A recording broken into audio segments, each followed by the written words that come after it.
Hola, buenas noches, Arturo Contreras de Pie de Página.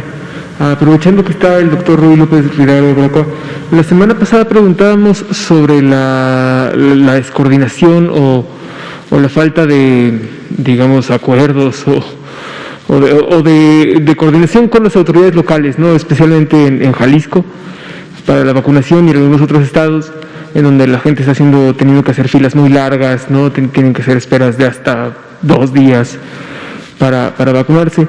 Entonces, preguntábamos sobre esto, nos decían que ustedes en el enlace que está viendo esto y pues bueno, saber qué está pasando, ¿no? Y saber cómo se puede mejorar si es que las autoridades de Jalisco no están acatando las recomendaciones que se emiten desde la Secretaría de Salud o dónde está esta ruptura del vínculo, ¿no? Saber por qué están pasando así. Y una segunda pregunta, desde hace rato lo hemos insistido, ¿qué pasa con los teléfonos de los deudos COVID y este apoyo? No hay respuesta, nos han dicho ya hace más o menos 3 semanas que lo van a revisar, y pues bueno, de momento nada más. Sí. Muchas gracias. Sí. Gracias por la pregunta. Sí, la escuché cuando la hizo la vez pasada. Pero creo que la respuesta es parecida a lo que ya respondió en su momento también el doctor López-Gatell y el doctor Lomía. El trabajo, tenemos una serie de manuales estandarizados para tanto la planeación como la operación de los puestos de vacunación. Pero también todos los días tenemos una reunión para ajustar y identificar oportunidades de mejora, entender experiencias locales que han ayudado a resolver problemas de cuellos de botella en puestos de vacunación, y en general todas estas cosas o estas soluciones locales se comparten para ver cómo se pueden implementar en cualquiera de los sitios de vacunación.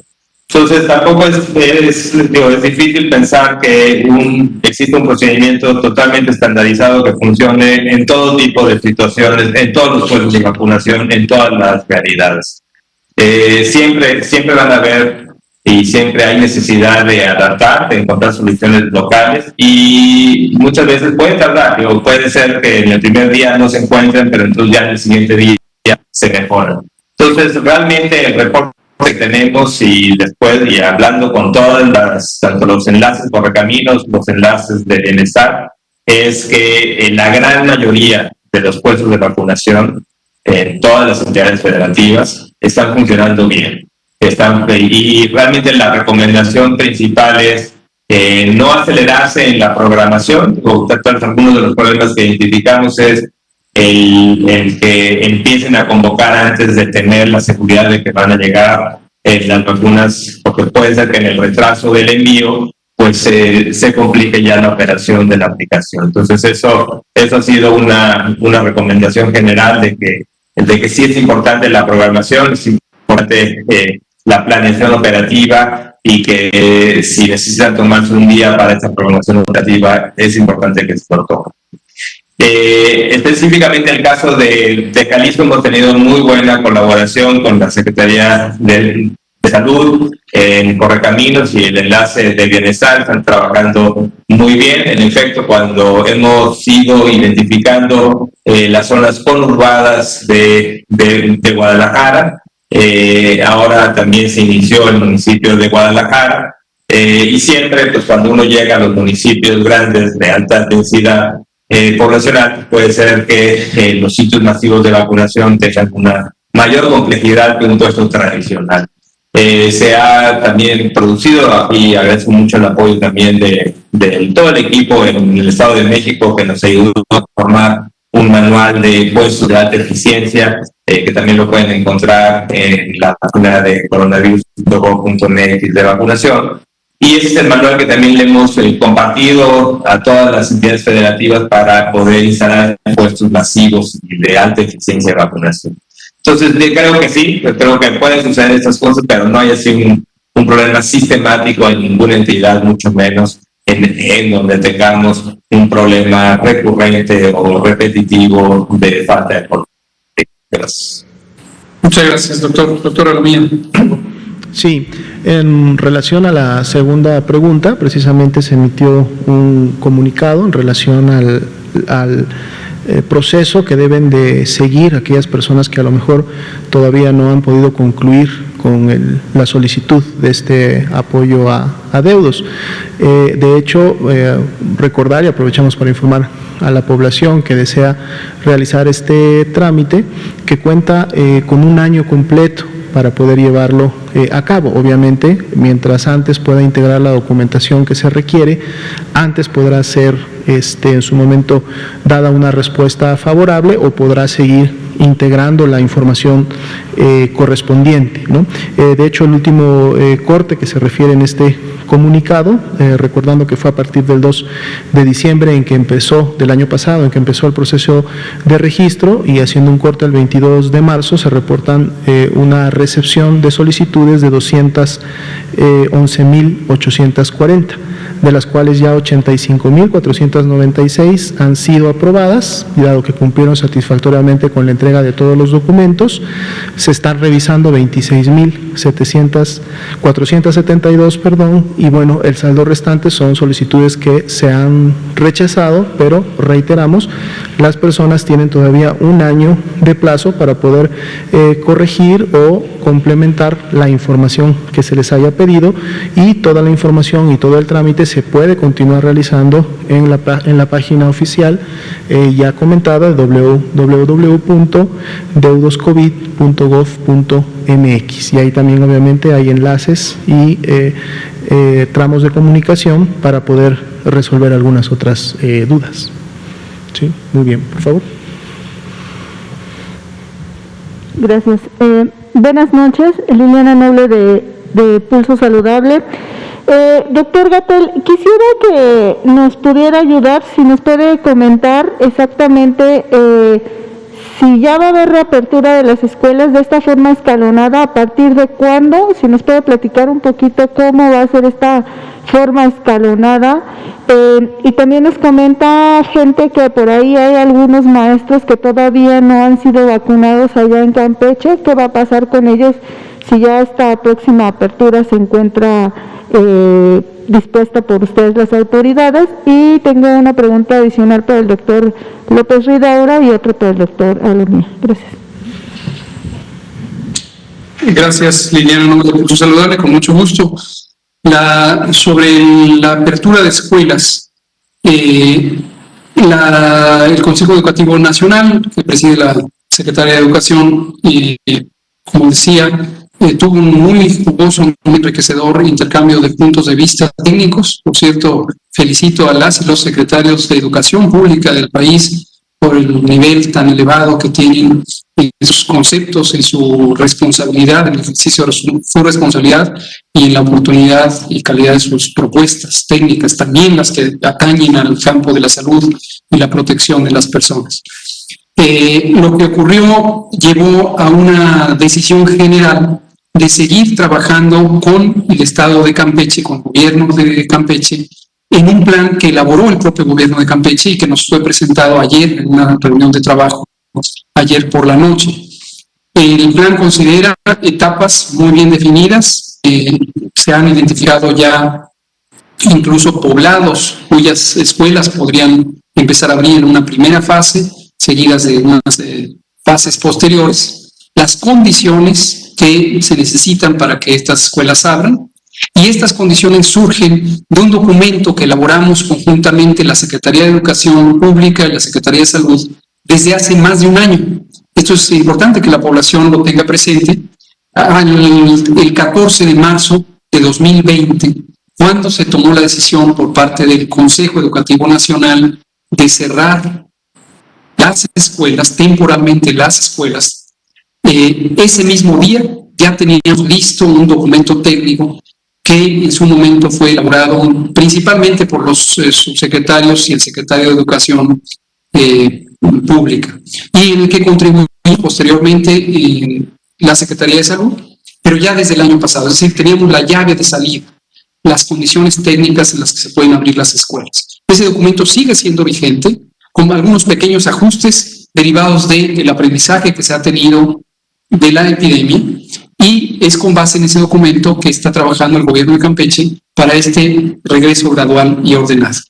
Una etapa importante en la que estarán participando varias entidades federativas es el establecimiento de sus centros de aprendizaje comunitarios, que son formas de utilizar los recintos escolares para enfrentar posibles rezagos que se presentaran en la educación pública debidos a esta modalidad especial que hemos estado operando con las clases virtuales y mayormente fuera de las aulas. Entonces, varias entidades federativas expresaron interés, deseo, y algunas ya están trabajando en eso, de las comunidades de aprendizaje comunitario.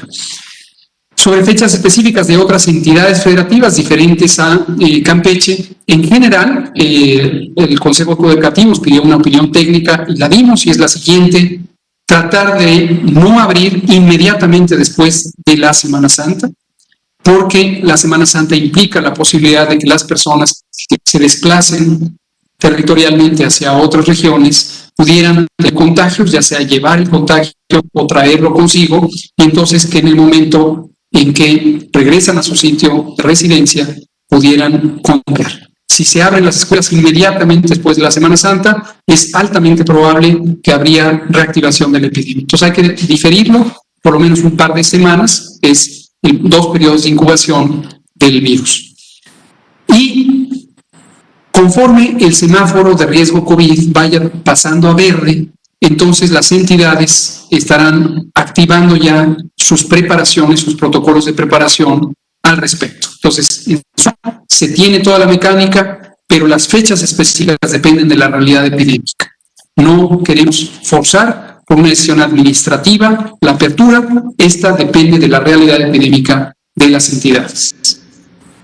Sobre la segunda pregunta, sabemos que hoy algunos medios de comunicación generan una importante información sobre el tema de la vacuna Sputnik o la presunta vacuna Sputnik que presuntamente se le intentaba llevar a otro país en una forma ilegal, presuntamente ilegal. Lo que podemos comentar es que en la parte de investigación de este fenómeno hay presuntas responsabilidades o potenciales responsabilidades legales que están a cargo de la Fiscalía General de la República por tratarse de un posible delito en múltiples dimensiones de la ley. Entonces, no vamos a hablar del proceso porque esto está en un proceso de investigación. Lo que sí podemos es comentar sobre las preocupaciones de salud de aquellas personas que, si fuera cierta esta noticia y si se constataran la evidencia de que recibieron el producto, podrían tener la preocupación de que les falta su segunda dosis. El producto se está investigando en términos técnicos, con composición química. El producto está resguardado por la Fiscalía General de la República y conforme se hagan los estudios se podrá saber qué contiene ese producto, si se trata de sustancia activa protectora contra el COVID-19, es decir, una vacuna real, o si no lo es. Y sobre eso tomaremos las decisiones de las recomendaciones que haremos públicas y dirigidas a las personas que pudieran estar en esa circunstancia. Cierro sobre esto recordando a la población que en ningún caso los frasquitos, los viales de este producto que fue incautado son de la compra del gobierno mexicano al Fondo Ruso de Inversión Directa. Es decir, no se trata de una vacuna que haya sido comprada por México. México le llegaron sus 400,000 dosis de estos primeros embarques y las utilizó en lo que se esperaba. Con el resguardo de nuestras heroicas Fuerzas Armadas, nunca se fugó, nunca salió de los ultracongeladores del gobierno de México el producto. Todo lo que se incautó es una presunta falsificación del producto. Gracias. Gracias, doctor Gatell. Doctor López Ridaura, buenas noches. Usted recordará que hace unas 2 semanas me platicaba cuando le cuestionaba sobre los médicos de consultorios privados y los dentistas que piden sean considerados en esta etapa de vacunación. Me comentaba que estaban planeando hacer una especie de software, una plataforma para que ellos pudieran registrarse. ¿Cómo va el avance de esta plataforma para que ellos puedan tener acceso al registro? Revisaba un estudio en donde habla muy interesante que al menos una gotícula de un paciente que acude al dentista y pudiera estar en proceso infeccioso pudiera contener al menos unos 10 o 20 mil copias del nuevo coronavirus SARS-CoV-2. Por eso para los dentistas es una oportunidad y una intención, me parece válida, pedir por la vacuna. Gracias. Muchas gracias por la pregunta. Sí, también escuché esta pregunta y la forma en que el doctor López Gatell contestó en días previos. Creo que es muy importante poder recordar algunos puntos de acuerdo a lo que sea la inquietud y las respuestas que estamos trabajando en ellas. Totalmente de acuerdo, somos los primeros en reconocer la necesidad de vacunar al personal de salud.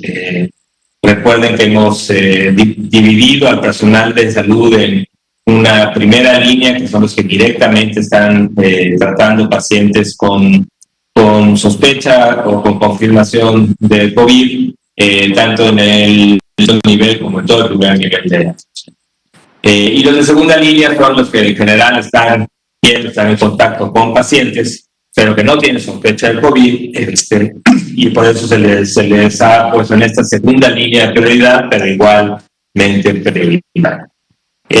Como se comentó también en la sesión de ayer, o en la conferencia de ayer, el día la semana pasada tuvimos una sesión de CONASA, del Consejo Nacional de Salud, con todos los secretarios y secretarias de salud de los estados, y el acuerdo principal fue la necesidad de que se validaran también localmente los censos que tenemos. Los censos que se han ido registrando en la plataforma del IMSS son los que han variado mucho, y tenemos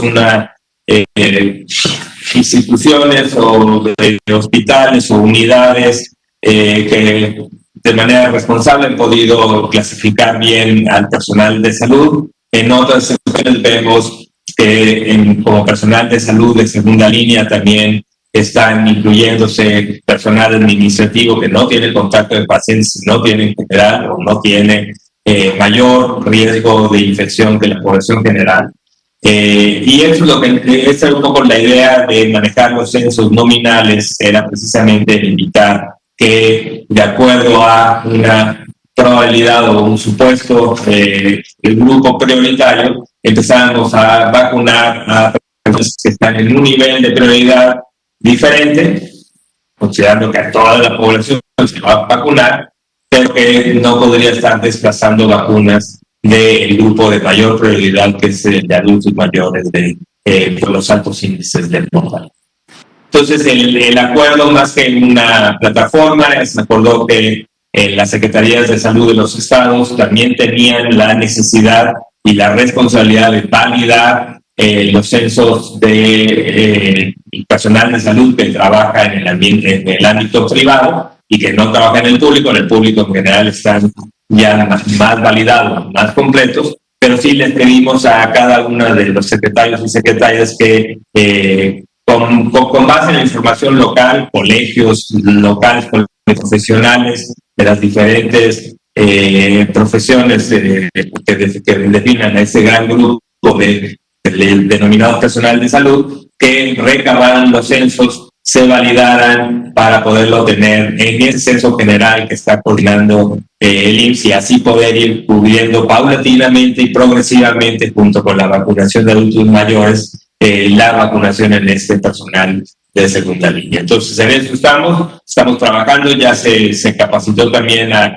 las diferentes enlaces institucionales a nivel del Estado, incluyendo de la Secretaría de Salud, en el uso de esta plataforma para validar en la plataforma los censos, actualizarlos y que tener esta responsabilidad tanto local como federal para validar el censo y poder avanzar con ellos de manera ordenada, pero sí progresiva y de manera continua. Gracias, doctor Lomía. Gracias. Y finalmente, doctora Lomía, 2 puntos. Si nos puede ayudar nada más corrigiendo el dato de la vacunación en Ecatepec. Creo que ahí hubo un error de información muy certero que ayer usted me comentaba. Y le quiero platicar que el titular de la Secretaría de Salud en Puebla, José Antonio Martínez García, en conferencia de prensa explicó que una vez que las personas reciben la primera dosis deben de seguir los cuidados extremos de entre 12 y 14 días, la cuarentena, porque después de haber obtenido esta segunda dosis se convierten automáticamente en portadores del nuevo coronavirus SARS-CoV-2. Es muy complicado que una declaración así ocurra, porque entonces está preguntándose la gente lo que ustedes ya nos han explicado muchas veces, que no es una vacuna que nos pueda inocular transmitir la enfermedad. ¿Sí nos puede ayudar con eso, doctor? Gracias. Claro, con mucho gusto. Sí, una precisión a la información que dábamos en relación al inicio de la segunda dosis en Ecatepec. Cuando hicimos la consulta, precisamente el doctor Ruy López Ridaura, lo que me respondió en el mensaje fue que había iniciado la planeación y la logística para iniciar con la segunda dosis. Entonces yo malinterpreté y comenté que ya había iniciado la vacunación de la segunda dosis, no una fe de ratas. Gracias por la pregunta para corregir. Lo que inició fue ya la planeación y la logística, y de seguro con el arribo de las dosis que han llegado en estos días, la planeación contemplaba que ya para fines de esta semana pudieran estar iniciando la aplicación de las segundas dosis, ¿no? Eso sería la información correcta. En relación a lo segundo, creo que sí, han salido temas similares en ocasiones anteriores, y siempre la respuesta en relación a este marco, y lo decimos obviamente para que la población esté tranquila, la vacuna se aplica para precisamente prevenir la infección por SARS-CoV-2 o la enfermedad que produce SARS-CoV-2, que es la COVID-19. Por lo tanto, la vacuna no tiene la capacidad de desarrollar la enfermedad de COVID-19. No son virus que no hay virus en la vacuna que tengan la capacidad de desarrollar, de infectar a la persona y de desarrollar la enfermedad, sobre todo porque la vía de aplicación, además de la vacuna, es, como nosotros sabemos, de manera intramuscular en algunos de los 2 brazos. La infección por el virus SARS-CoV-2 que produce la COVID-19 es transmisión de persona a persona por la vía aérea, en donde el virus SARS-CoV-2 llega a las vías respiratorias de una persona susceptible, obviamente, y entonces le produce la enfermedad. Por lo tanto, no existe la estación o en su momento el estado de portador para una persona que ha sido vacunada. Ahora, que sí es importante también comentar y aclarar en este contexto. Recordemos que la eficacia que en su momento ha sido evidenciada y reportada por el fabricante de la vacuna para las vacunas que requieren 2 dosis se va a lograr hasta 14 días después de aplicada la segunda dosis, pero estamos hablando de la protección, de la eficacia, ¿no? Y que por lo tanto una persona que solamente tiene una dosis o que acaba de recibir la segunda dosis, todavía es posible que pueda contagiarse y enfermar de COVID-19, dado que no se ha logrado el tiempo completo para este logro de la eficacia. A lo mejor hay una confusión entre este tipo de información, entonces siempre la recomendación a las personas que recibieron su primera dosis y que están apenas recibiendo su segunda dosis es que hay que mantener las medidas de prevención individual, la sana distancia, el uso de cubrebocas adecuadamente y el lavado de manos hasta que se cumpla el tiempo necesario para esperar entonces ahora sí que la protección de la vacuna haya generado la inmunidad correspondiente. Por favor, vamos de este lado. Sí, muy bien, adelante. Gracias, doctor. Muy buenas noches. Buenas noches. Doctor José Luis Salomía, doctor Hugo López Gatell, buenas noches. doctor Ruiz López Ridaura también, buenas noches, y saludamos al presidente Andrés Manuel López Obrador. Doctor, la primera pregunta es acerca del medicamento Metrotexato. Ya lo hemos buscado entre varios queridos suscriptores, nos han comentado también, lo he buscado en diferentes páginas de internet de farmacias, también varios amigos nos han comentado que hay escasez de este medicamento. Quisiera saber las circunstancias de esta medicina, si se está surtiendo o no, o qué complicaciones tendría, o para cuándo podría estar más disponible. Y tengo otras dos preguntas, por favor. Adelante, doctor Alumía. Sí, en relación obviamente al tema de medicamentos, este medicamento obviamente está no entre los que se usan para la COVID-19, esto no es algo que pertenezca al esquema obviamente del tratamiento de la enfermedad.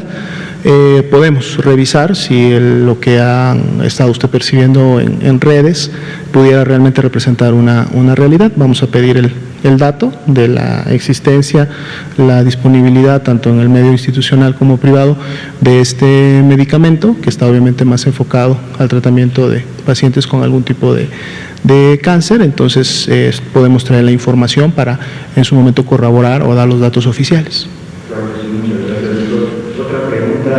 Respecto a los protocolos que se pudieran llevar a cabo ahora en las próximas vacaciones y los consejos, las recomendaciones que se nos dieron, ¿podrían ampliarse un poquito las recomendaciones acerca de todo lo que se pudiera llevar por parte de la población, como guantes, cubrebocas, y que pudiera abonar a una posible contaminación a playas y lugares turísticos? No sé si pudieran recomendar llevar alguna bolsita para que se metan los cubrebocas, como ya basura, por ejemplo, algo así que nos pueda ayudar para que no se contaminen los territorios. Sí, con mucho gusto, si me permiten la respuesta. Aprovecho la pregunta, de hecho, para nuevamente aclarar, y esto es muy importante, el uso de guantes no es algo que se recomiende en el medio poblacional como una herramienta, una medida para prevenir la COVID-19. Recordemos, lo dijimos hace un momento, estamos ante una enfermedad que se transmite por la vía aérea. Por lo tanto, los guantes no generan ningún tipo de protección para efectos de esta transmisión. Los guantes se utilizan solamente en el ambiente médico para ciertos procedimientos que se realizan en la atención, sobre todo en el área tanto de primer como de segundo nivel, pero que no tienen una relación directa con la transmisión de COVID-19. En vez de guantes, que no son recomendados, lo que se debe de implementar es el lavado de manos frecuente, ya sea a través de agua y jabón, ya sea a través del uso de alcohol gel, y esto es más eficiente que cualquier tipo de guante. Entonces, de entrada, no deben de llevar guantes a ningún lado, menos obviamente a la playa. Esto no se debe de utilizar y por lo mismo no se generaría obviamente el desperdicio. Los cubrebocas para el uso comunitario, recordemos que están recomendados precisamente los cubrebocas reusables, los cubrebocas de tela. Entonces, obviamente, estos son cubrebocas que uno puede llevar a un espacio abierto, como puede ser una playa o un área recreativa, pero no va a necesitar desecharlo, no va a necesitar generar basura, y de hecho esta sería la recomendación: no llevemos elementos desechables a estos lugares para no incrementar precisamente el desperdicio, sino mejor pongamos en práctica la recomendación más adecuada, que es el uso de cubrebocas de tela en el ámbito comunitario. Recordemos que los cubrebocas quirúrgicos, sobre todo, o los especializados como el N95, también están reservados para el ambiente hospitalario, en donde hay obviamente una mayor interacción con personas potencialmente con la enfermedad de COVID-19, y las N95 específicamente para los trabajadores de la salud que tienen interacción con personas que van a expedir aerosoles, o que sus procedimientos médicos, como ser una intubación o como ser los odontólogos que están trabajando en la vía oral permanentemente, pues es ahí donde se debe de utilizar. No es recomendable para la población utilizar este tipo de elementos, y bueno, de esta manera también estaríamos contribuyendo a evitar el desperdicio.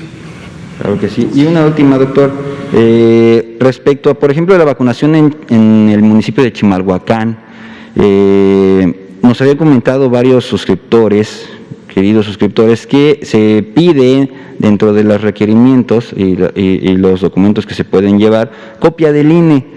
Mi pregunta es si lineamiento para poder recibir la vacuna ya se modificó. Vamos a ver también ahora sí más adelante que piden otras copias del INE en otros municipios o si se sigue manteniendo la regla de que no se pide la copia del INE. Efectivamente, de hecho, como lo comentábamos también en conferencias previas y lo hemos recalcado mucho en los mensajes a la población, no se pide la copia del INE. Lo que se pide en los puntos de vacunación es una identificación que obviamente pueda tener el nombre de la persona y la dirección en la que vive. Si no está en un mismo documento, obviamente puede presentar cualquier tipo de identificación y puede presentar un comprobante de domicilio para poder, por un lado, verificar el nombre de la persona y el domicilio. Es importante para el registro de la vacuna y sobre todo el seguimiento de la persona, tanto para la farmacovigilancia y el tema de los ESAVIS, como para la programación de la segunda dosis. Pero en ningún momento ni se pide, no se debe de pedir una fotocopia del documento de identificación, ni tampoco se saca una fotografía en el momento en que se presenta en el punto de vacunación. Esto no se debe de hacer y las personas, si se les solicita esto, pueden sin ningún problema negarse a otorgar o dar este tipo de copias. ¿Sí? Muy bien, doctor Hugo López-Gatell, no sé si gusta comentar algo más para cerrar ya la conferencia. Pues solamente un par de frases. La epidemia sigue, pero afortunadamente en México llevamos 6 semanas con reducción de la epidemia. Este patrón ha sido muy consistente.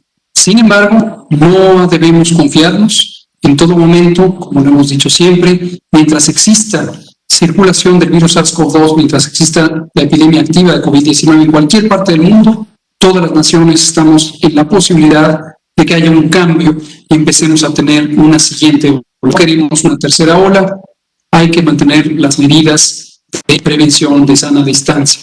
El lavado de manos, el uso de cubrebocas, la sana distancia y las 10 recomendaciones del decálogo para la semana mayor.